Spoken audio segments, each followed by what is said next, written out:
Hello नमस्कार दोस्तों, मैं योगेश द्विवेदी आपको आपके अपने YouTube channel education by Yogesh में हार्दिक स्वागत और अभिनंदन करता हूं। दोस्तों, हम इससे पहले हमने पढ़ा था 7 से विभाज्यता का नियम और इससे पहले हमने पढ़ा था 2, 4, 8, 5, 25 और 9, 3 आदि से विभाज्यता का नियम।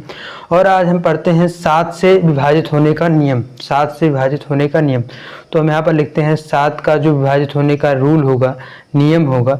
हम इसमें क्या करेंगे, जैसे कि मान लीजिए 343 कोई संख्या है, 343 के अंतिम अंक जो होगा उसका 2 से गुणा करेंगे तो 6 आएगा। बाकी बची हुई संख्याओं से हम घटा देंगे तो जो हमें प्राप्त होगा उसको हम 7 से भाग करेंगे। यदि वह 7 से पूरी तरह विभाजित होकर शेष पर 0 आ जाता है तो वह संख्या हम मान लेंगे कि पूरी संख्या 7 से विभाजित होगी। और अब इसी से इस तरह आप समझ सकते हैं, जैसे कि हम एक संख्या लेते हैं 2401, 2401, इसके अंतिम अंक को हम 2 से विभाजित करेंगे, 2 से गुणा करेंगे तो 2 का 1 से गुणा करेंगे 2 आया, और 240 में से 2 को घटाएंगे तो ये कितना आ गया, 238 आ गया। अब इस 238 को हम 7 से भाग करेंगे तो हम भाग करके देख लेते हैं 238 को 7 से देखते हैं। 2, 3, 8 डिवाइड बाई 7, तो 7 त्रिक 21, यहाँ पर घटाया गया तो 2 आया, 7 चौक 28, यहाँ पर देख सकते हैं घटाने पर 28 आया, तो इसका शेषफल कितना होगा, 0 आ गया। तो हम समझ सकते हैं कि यह जो 238 है ये पूरी तरह 7 से विभाजित हो रहा है इससे इसलिए हम कह सकते हैं कि यह जो 2401 है यह भी पूरी तरह विभाजित होगा 7 से।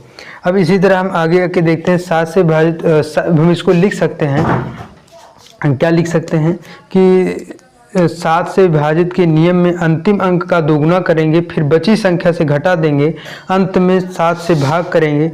यदि 7 पूरी तरह 7 से विभाजित हो जाती है संख्या तो हम समझ लेंगे कि वह पूरी संख्या 7 से विभाजित होगी। तो यहाँ पर लिख सकते हैं कि 7 से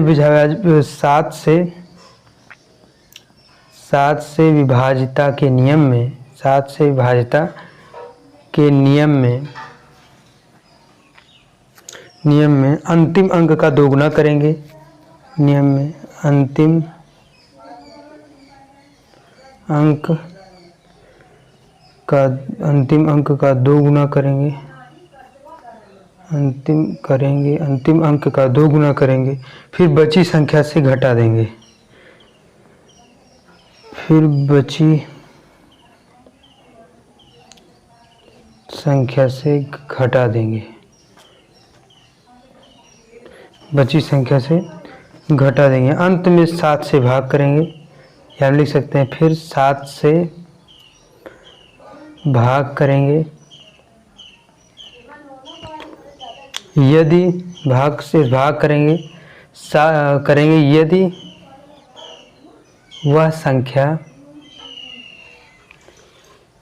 7 से विभाजित होगी तो पूरी संख्या को 7 से भाज्य मान लेंगे, तो पूरी संख्या को 7 से भाज्य मान लेंगे। तो यहाँ पर हम कह सकते हैं कि 7 से विभाज्यता के नियम में जैसे आप देख सकते हैं कि अंतिम अंक का 2 गुना करेंगे, जो आएगा अंतिम अंक का 2 गुना किया आया तो वो आया 2, और जो संख्या बची 240 बची, 240 में से 2 को घटाया 238 आया, 238 को मैंने 7 से भाग किया तो 7 से पूरी तरह विभाजित होकर शेष पर 0 आ गया। तो हम कह सकते हैं कि 2401 जो है वह पूरी तरह 7 से विभाजित होगा। अब मान लेते हैं कि ये तो छोटी संख्या हो गई, मान लो यदि संख्या बड़ी हो तो हम उसको किस तरह करेंगे।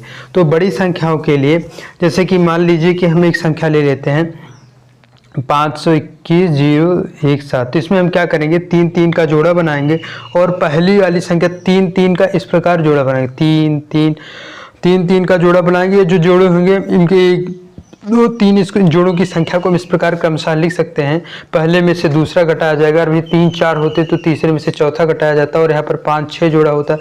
जैसे यहाँ पर ये पहला है, दूसरा है, यहीं पर मान लीजिए अभी तीसरा होता है, यहाँ पर मान लीजिए चौथा होता है, तो पहले में से दूसरा घटाएंगे जो आएगा वो लिखेंगे, और तीसरे में से चौथा घटाएंगे जो आएगा वो लिखेंगे। इस प्रकार लिख सकते थे, लेकिन इसमें हम क्या करेंगे कि जो पहले संख्या आ रही है इसमें से हम नीचे वाली संख्या को घटाएंगे। जैसे हम इसमें से घटाते हैं तो ये आता है 504। अब इस संख्या को हम देखेंगे, ये 7 से पूर्णतः विभाजित हो जाती है तो हम समझ लेंगे कि यह पूरी संख्या 7 से विभाजित होगी। जैसे हम 504 को डिवाइड करेंगे जब 7 से, तो 7 सता 49, यहाँ पर आया 1 4, यानी 7 दूनी 14 है, अर्थात हम समझ लेंगे कि यह पूरी संख्या 7 से विभाजित होगी।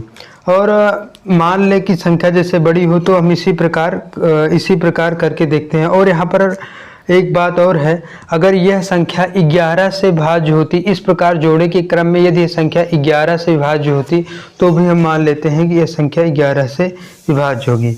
और यह संख्या यदि 13 से विभाज्य है तो भी हम मान लेते हैं कि वह 13 से भी भाज्य होगी। और यहाँ पर अभी हम 7 के बारे में समझ रहे हैं, इस प्रकार क्रम में करेंगे। तो अब आगे देखते हैं कि एक संख्या और लेंगे। मान लीजिए यहाँ पर दिया गया है आपको 2 4 2 3 1 1 9 3, निकाय दहाई सैकड़ा हजार 10,000 लाख 10 लाख करोड़ 2 करोड़ 42 लाख 31,193 है। तो मैंने पहले 3 का जोड़ा बनाया, दूसरा 3 का जोड़ा बनाया, और तीसरे 3 को जोड़ों की संख्या होनी चाहिए। यहाँ पर 3 का युग्म बना, दूसरा 3 का युग्म बना, और तीसरा 3 का युग्म बना। इसमें जो जोड़ों का युग्म हो वो सम बनना चाहिए। जैसे यहाँ पर 1 2 हो, या 1 से लेके 4 तक हो, या 1 से लेके 6 तक हो। तो यहाँ पर 3 ही आ रहे हैं तो एक जोड़ा और होना चाहिए। तो हम अगर जोड़ों की संख्या कम पड़ेगी तो आगे शून्य लगा के हम इस प्रकार लिख सकते हैं। जैसे कि यहाँ पर इस संख्या से इसको घटाएंगे तो यानी हम लिख सकते हैं, ये तो पूरी संख्या 0 है, शून्य में से अगर हम 24 घटाएंगे तो 0 के कोई भी संख्या, मान लीजिए 24 के आगे हम शून्य लिखते भी हैं तो उसका कोई मतलब नहीं होगा। और उसके बाद बीच में इन जोड़ों का काम हो गया, इस तरह लिख दिया प्लस। अब इस जोड़े को देखेंगे, इन दोनों जोड़ों में से बड़े वाले में से छोटे को घटाएंगे तो क्या आएगा, घटा के आप देख लीजिए यहाँ पर 38 आएगा। और उसके बाद जब 38 बराबर देखते हैं क्या आता है, यहाँ पर -24 है, 38 है, 38 में से 24 जाएंगे तो 14 आएगा। हम यहाँ पर 14 को देख लेते हैं, 14 7 से विभाजित होगी, इसलिए हम कह सकते हैं कि यह पूरी संख्या जो है 2,42,31,193 यह 7 से विभाजित होगी। इस प्रकार हम काफ़ी बड़े प्रश्नों को कर सकते हैं। और इसमें चाहे संख्या पॉजिटिव में आए या निगेटिव में आए, यहाँ पर धनात्मक और ऋणात्मक का कोई रूल नहीं है। चाहे ये धन में आए या ऋण में आए, हम 7 से डिवाइड करेंगे। यदि 7 से डिवाइड होगा तो हम मान लेंगे कि पूरी संख्या 7 से विभाजित होगी। अब एक नियम इनको इस हिसाब से समझना है कि कुछ संख्याएं ऐसी होती हैं जिनको हमें समझना होता है कि क्या वे 7 11 13 तीनों से एक साथ विभाज्य हैं। अब उनके बारे में समझते हैं। तो 7 11 13 का नियम कह सकते हैं, 7 11 13 का नियम। तो इन तीनों से विभाजित होने के लिए अगर मान लीजिए कोई संख्या ऐसी है जो कि 7 से विभाजित है, 11 से विभाजित है, 13 से विभाजित है, तो हम कह सकते हैं कि इन तीनों का गुणा कर दिया जाए, जो संख्या आएगी वो उस संख्या से भी विभाजित होगा। जैसे कि कहा दिया जाए, मान लीजिए यदि कोई संख्या 7 11 13 से विभाजित होगी, या 7 11 यदि कोई संख्या 7 11 13 से विभाजित होगी तो वह संख्या निश्चित रूप से 7 गुणे 11 गुणे 13, और 7 गुणे 11 गुणे 13 करेंगे तो आएगा 1001 से विभाजित होगी।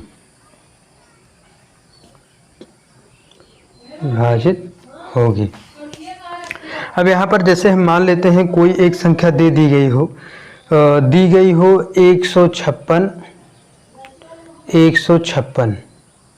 अब यहाँ पर इस संख्या को हम कैसे पता करेंगे कि क्या यह 7 से विभाजित है, 11 से विभाजित है, 13 से विभाजित है। क्या हम 156 और 156 को इस तरह लिख सकते हैं कि 1 5 6 000 प्लस 1 5 6। यदि हम इसको इस प्रकार लिखेंगे तो जोड़ देंगे तो यही 6 5 1 6 5 1, यही सेम टू सेम संख्या आ गई। इसी प्रकार हम लिख सकते हैं।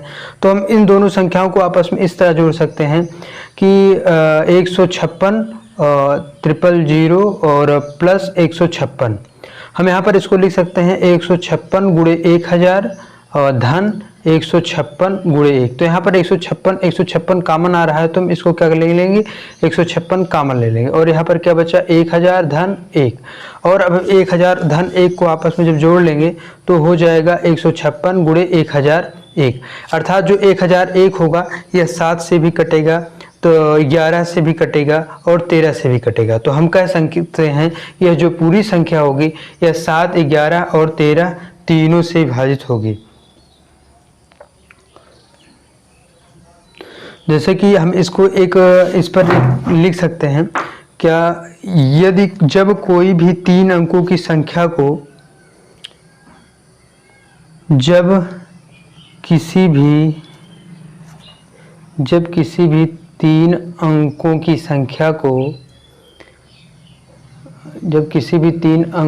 की संख्या को संख्या को रिपीट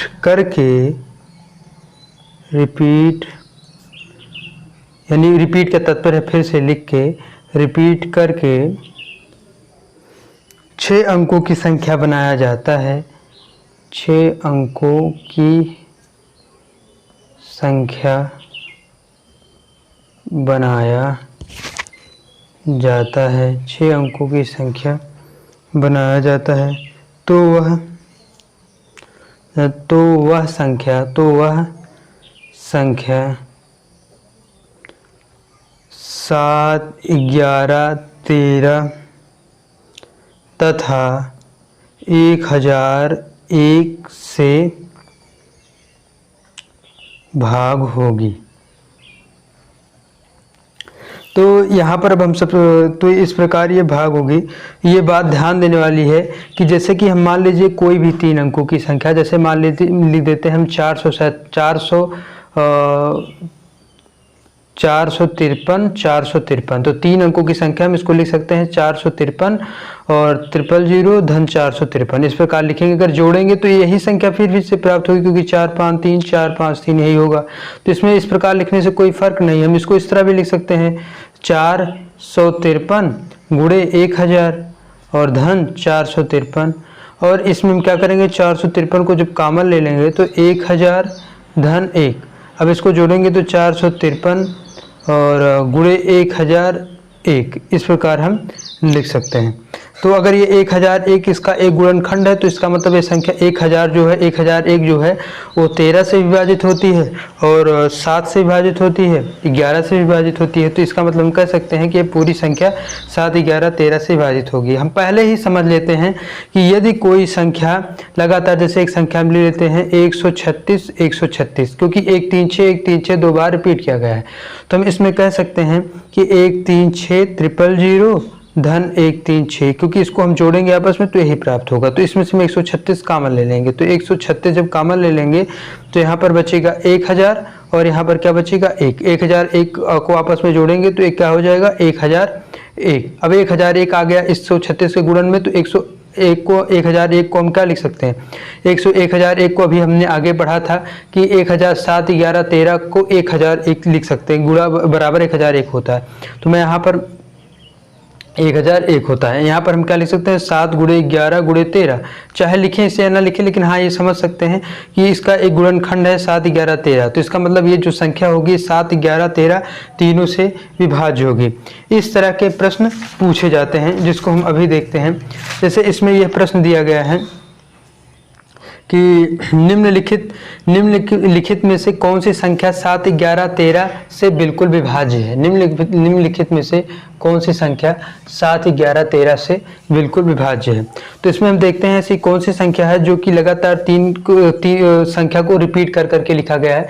जैसे हम देखते हैं 6, 2, 4, 6, 1, 3 नहीं है, 6, 2, 4, 6, 2, 4 यही संख्या है। तो इसको हम, इसका मतलब ये 6, 2, 4, 6, 2, 4 को हम 2 बार लिख सकते हैं।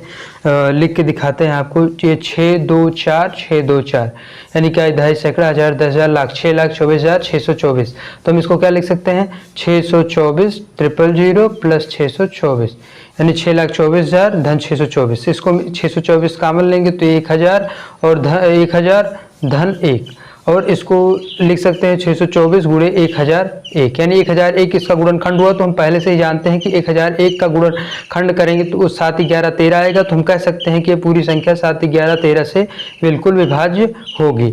आगे देखते हैं, जैसे लिखा है निम्नलिखित संख्याओं में 11, 13, 7 से बिल्कुल विभाज्य है। कौन सी संख्या विभाज्य होगी, इसमें भी हम वही देखेंगे जो कि रिपीट होगी, वही संख्या 7, 11, 13 से पूरी तरह विभाज्य होगी। तो देखते हैं 2, 5, 9, 2, 3, 7, 2, 5, 9, 2, 4, 8, 2, 5, 9, 2, 7, 0, 2, 5, 9, 2, 5, 9। हाँ, तो 2, 5, 9 2,59,259। तुम इसको लिख सकते हैं 259, 2,59,000 धन 259। यहाँ पर 259 जब कॉमन ले लेंगे तो 259 इधर आ गया, इधर बचा 3 जीरो, यानी एक के पीछे 3 जीरो, धन इधर 259 कॉमन ही है, एक ही आ गया। तो हम लिख सकते हैं 259 गुणे 1001, यानी हम कह सकते हैं कि 1001 जो है इसको लिख सकते किसका गुणनखंड है, 7, 11, 13, यानी कि जब इसका 1001